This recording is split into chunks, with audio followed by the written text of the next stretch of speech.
Shabbat Tov, Rabbatay, Shalom Aleichem. We are now in the Mishnah Yomi, starting the 10th parak of Sheviit with a bit of a change of pace. So the first Mishnah in the 10th parak reads, Sheviit mishametet et hamilva bishtar v'shalo bishtar.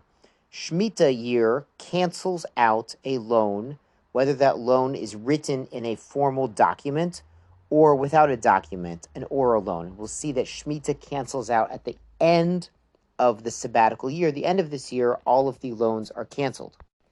Hakafat hechanut ena mishametet. But a line of credit, hakafa is credit, like a line of credit in the store, is not canceled out. This is not considered a loan. It's simply a line of revolving credits, and you go to the store, you go to the makolet on the corner, and you get what you need, and he puts it on your tab. It's like having a tab. Ima saw milve. But if the shopkeeper added up everything you owe and said, listen, it's you got to pay me back now, so he's making it a loan, hareza mishametet. So if the creditor does make it into a formal loan, it is canceled out by Shemitah. Rabbi Yehuda Omer, harishon rishon mishamet.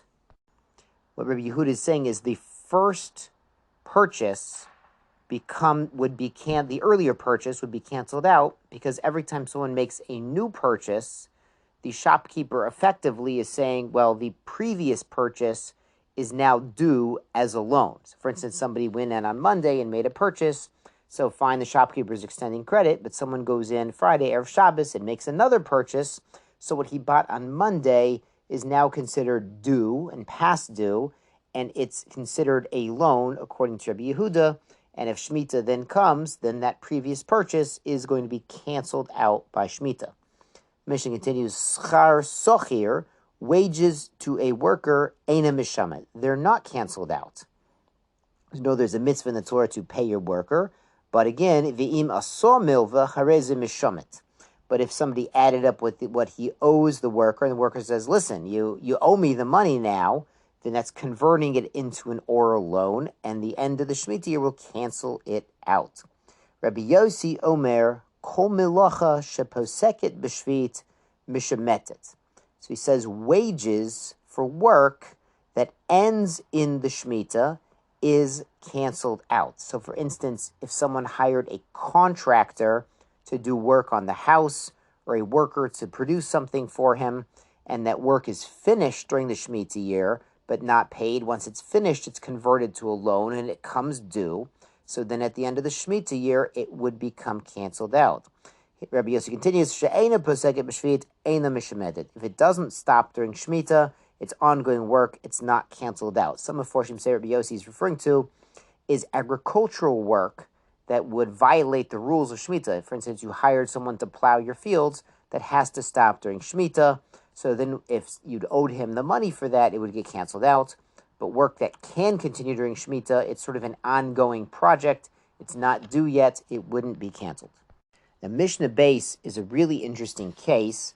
And you should know as background that Rosh Hashanah we always have as 2 days. But there's a reason we always have it as 2 days, because originally Rosh Hashanah was really 1 day. But the problem with that is if the Eidim come too late in the day, then people are going to come to make a mistake in which day is really Rosh Hashanah. So we always have 2 days of Rosh Hashanah, even in Eretz Yisrael. So what happens here in Mishnah Beis? A shochet et a para, vechilke b'Rosh Hashanah. A butcher slaughtered a cow and divided it up among the customers on Rosh Hashanah, on the first day of Rosh Hashanah. So basically he's selling them the meat. They're not paying him yet because it's Rosh Hashanah, but again, they owe him the value for the meat that he's divided among the customers. Im haya chodesh meubar mishamet.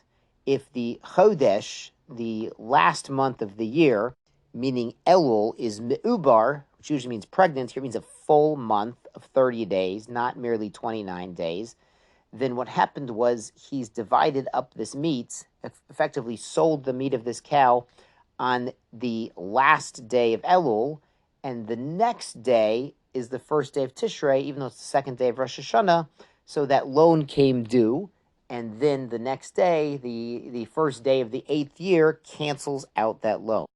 Ve'im lav Eino Mishamet. And if not, if Elul was not Meubar, the last day of the last month of the 7th year was not Meubar, it was a 29-day month, then the Rosh Hashanah was actually the 1st of Tishrei, and this division and sale of meat happened on the 1st of Tishrei of the 8th year, so a loan, a financial obligation that starts in the 8th year is not canceled. Now, there's some other kinds of special debt that are also not canceled by Shemitah. Ha'onis v'mefate v'motzi shemra.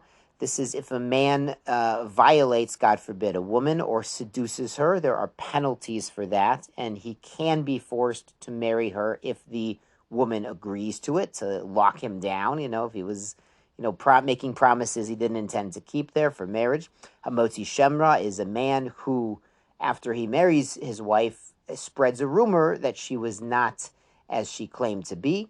V'kol ma'aseh bezdin, and other fines that are the result of a court imposing them. Eina mishamtin. These are not canceled out by the end of the Shemitah year, because these are not loans. These are judicially imposed fines or Torah-imposed fines. Hamolve olam mashkon. Somebody who lends on a mashkon, on a collateral, on an item that can be collected by the lender if he's not paid back. Hamoser shtarot of the bezdin, somebody who gives his shtar, his contract, his loan document to the court to allow them to collect it. Einon mishamtin. These debts are not canceled because these are now not personal debts, but they are debts that are secured by collateral, or they are debts that have been given over to the court, and the command of lo tigos, of don't press your creditor after Shemitah to pay back the loan, applies to individuals, but not to the court. Shkoyach Rabosai.